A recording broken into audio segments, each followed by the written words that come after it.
नमस्कार विद्यार्थियों, मैं डॉक्टर कुलकिरण गढ़वाल, सह आचार्य राजनीति विज्ञान विभाग, द्वितीय वर्ष की कक्षा के अंतर्गत आप लोगों का स्वागत है। विद्यार्थियों, आज हम प्रमुख शासन व्यवस्थाओं के अंतर्गत हमारा जो प्रथम भाग है उसमें अमेरिकन संघीय व्यवस्था का अध्ययन करेंगे। विद्यार्थियों, संघीय शासन व्यवस्था के बारे में जहाँ तक मैं सोचती हूँ आप लोग थोड़ा बहुत निश्चित रूप से जानते होंगे, क्योंकि हम जिस देश के नागरिक हैं उस देश के अंतर्गत भी संघीय शासन व्यवस्था प्रचलित है। हमारे संविधान निर्माताओं ने जब संघ शासन व्यवस्था को अपनाया था तो उन्होंने अमेरिका की शासन व्यवस्था का अध्ययन किया था। हमारे संविधान के अंतर्गत जो लक्षण संघीय शासन व्यवस्था के विद्यमान हैं वो अमेरिका की शासन व्यवस्था से थोड़े पृथक हैं, किंतु सामान्यतः संघीय शासन व्यवस्था के जो मूलभूत विशेषताएं या लक्षण होते हैं वो सभी प्रकार की संघ व्यवस्थाओं के अंतर्गत प्रचलित होते हैं। किसी भी देश के अंतर्गत शासन व्यवस्था के स्वरूप को अपनाया जाता है, उसके पीछे वहाँ के नागरिकों की मनः स्थिति, उनका नैतिक शैक्षिक स्तर महत्वपूर्ण रूप से उत्तरदायी होता है। हमारे संविधान निर्माताओं ने जिन परिस्थितियों के अंतर्गत संविधान का निर्माण किया था, उन परिस्थितियों के अंतर्गत आपने जब पढ़ा होगा कि भारत का संविधान विश्व का सबसे बड़ा संविधान है। इसके निर्माण में भी बहुत लंबा समय लगा, क्योंकि हमारे संविधान निर्माताओं ने विश्व के प्रमुख देशों के संविधानों का अध्ययन किया था और जो महत्वपूर्ण बातें उनको लगी भारतीय परिस्थितियों के संदर्भ में उनको उन्होंने अपने संविधान के अंतर्गत शामिल किया था। अमेरिका के अंतर्गत भी संघीय व्यवस्था के अंतर्गत राज्यों और केंद्र सरकार को अलग अलग शक्तियां प्रदान की गई हैं, किंतु वहाँ भी देश का जो शीर्ष कानून है, जिसको हम सर्वोच्च कानून बोलते हैं, वो संविधान को ही माना गया है। विद्यार्थियों, यह एक सोचने की बात है कि अमेरिका में भी संघवाद को क्यों अपनाया गया, वहाँ एकात्मक शासन व्यवस्था को क्यों नहीं अपनाया गया, और उस संघीय शासन व्यवस्था के अंतर्गत भी केंद्र को शक्तिशाली बनाने का प्रयास क्यों किया गया। अमेरिका की संघीय शासन व्यवस्था उसी प्रकार से विश्वविख्यात है जिस प्रकार से ब्रिटेन के अंतर्गत संसदीय शासन व्यवस्था विख्यात है।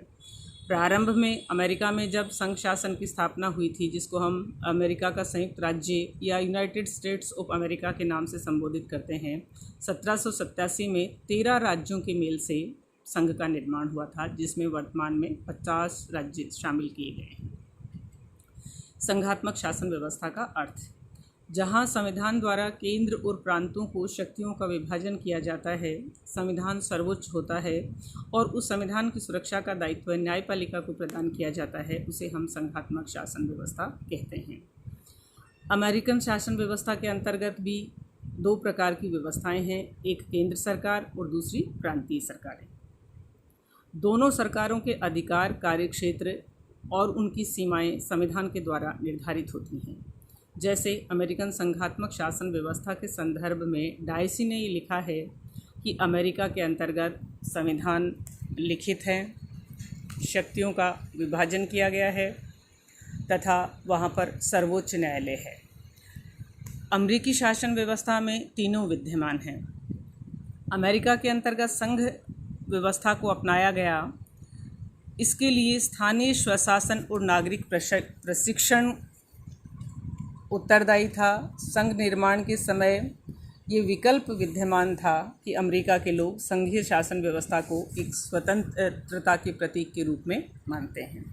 इसके अतिरिक्त अमेरिका में विशाल क्षेत्र होने के कारण एक केंद्र सरकार के द्वारा संपूर्ण शासन व्यवस्था का संचालन करना संभव नहीं था। इसलिए क्षेत्र की विशालता के कारण वहाँ पर संघ शासन व्यवस्था को अपनाया गया।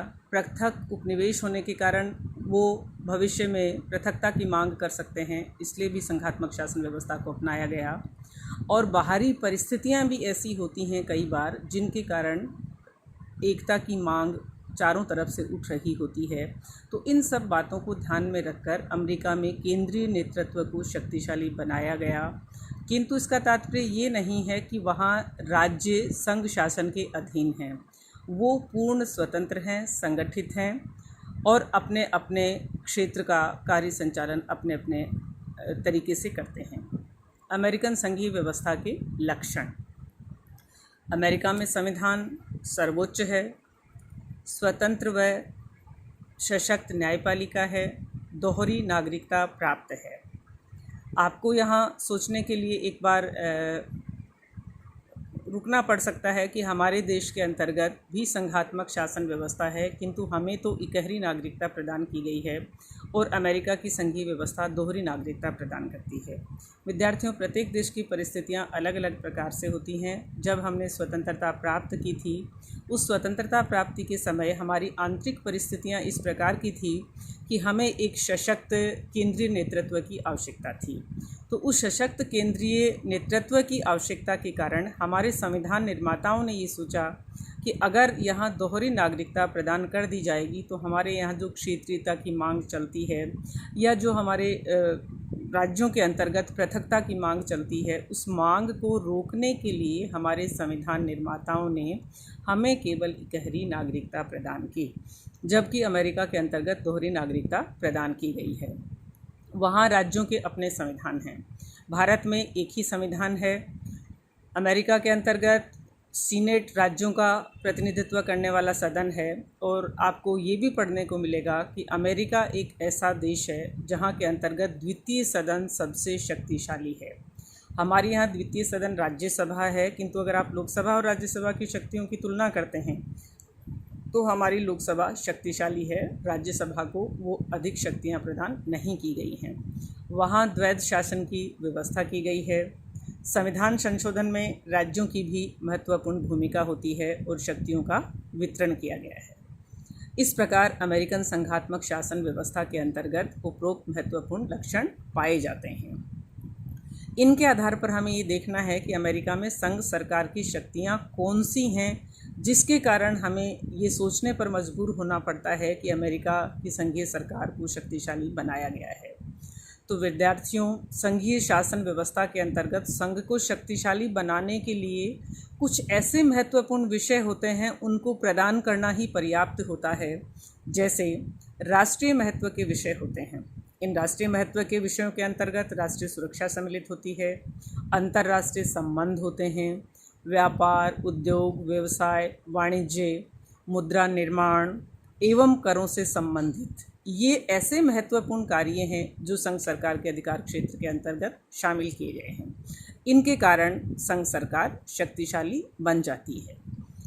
जब हम संघ सरकार की शक्तियों का अध्ययन करते हैं तो हमारे दिमाग में एक प्रश्न खड़ा होता है कि क्या संघात्मक शासन व्यवस्था के अंतर्गत जब केंद्र को इतना शक्तिशाली बना दिया जाता है तो क्या वो नागरिक अधिकारों का हनन करता है, या नागरिकों की कोई स्वतंत्रताएं नहीं होती हैं, या प्रांतीय शासन व्यवस्था उसके सामने निपुण नहीं हो पाती है? विद्यार्थियों, ऐसा नहीं है। संघ सरकार को जो अधिकार और शक्तियां प्रदान की जाती हैं, संविधान के अंतर्गत ही उन पर नियंत्रण की मर्यादाओं की व्यवस्थाएं स्थापित होती हैं। तो अमेरिकन संघ सरकार के अंतर्गत भी ऐसा नहीं है कि उसकी शक्तियां असीमित हैं, वो चाहे जैसे उसका प्रयोग कर सकती है। अमेरिका के अंतर्गत भी संघ सरकार को कुछ निषेधात्मक शक्तियां प्रदान की गई हैं, जैसे बंदी प्रत्यक्षीकरण के अधिकार पर रोक नहीं लगा सकती है। संघ सरकार सम्मानजनक उपाधियों का वितरण नहीं कर सकती है, अभिव्यक्ति की स्वतंत्रता पर रोक नहीं लगा सकती है, एवं जनता को स्वनिहित जो अधिकार होते हैं उनसे वो विमुख नहीं कर सकती है। तो इस प्रकार से अमेरिका की संघात्मक व्यवस्था के अंतर्गत कुछ नियंत्रणों के प्रावधान भी किए गए हैं। हमें ये देखना है कि अमेरिका में केंद्रीयकरण की प्रवृत्तियाँ कौन कौन सी हैं। जैसा हमारे देश के अंतर्गत भी संघात्मक शासन व्यवस्था के जो आलोचक हैं वो ये कहते हैं कि भारत की संघात्मक शासन व्यवस्था एकात्मकता की ओर झुकी हुई है, भारत में केंद्रीयकरण की प्रवृत्तियाँ अधिक हैं। तो इन सब कारणों से हमारी संघात्मक व्यवस्था को भी कई बार आलोचना का शिकार बनाया जाता है। उसी प्रकार से अमेरिका की संघीय व्यवस्था में भी केंद्रीयकरण की वृद्धि हुई है। केंद्रीयकरण की वृद्धि के जो कारण हैं वो निम्नलिखित हैं: सामाजिक आर्थिक परिवर्तन, निहित शक्तियों का सिद्धांत, गृह युद्ध की स्थिति, न्यायिक निर्णय, राज्यों का अनुदान, अंतर्राष्ट्रीय स्थिति, तकनीक और विज्ञान के क्षेत्र में होने वाले कार्य, संवैधानिक संशोधन तथा केंद्र के प्रति जनता का सम्मानजनक होना। इस प्रकार विद्यार्थियों, अमेरिका की संघात्मक शासन व्यवस्था के अंतर्गत जो प्रावधान किए गए हैं वो संवैधानिक प्रावधान हैं। संविधान संघ को शक्तिशाली बनाने का प्रयास करता है और उसकी शक्तियों को मर्यादित करने का भी प्रयास करता है। तो इस तरह से हमें एक विश्व के सबसे बड़े देश की शासन व्यवस्था से रूबरू होने का अवसर प्राप्त हुआ। अगले कालांश के अंतर्गत हम अमेरिका की संघात्मक व्यवस्था के अंतर्गत स्वतंत्र न्यायपालिका का अध्ययन करेंगे। धन्यवाद।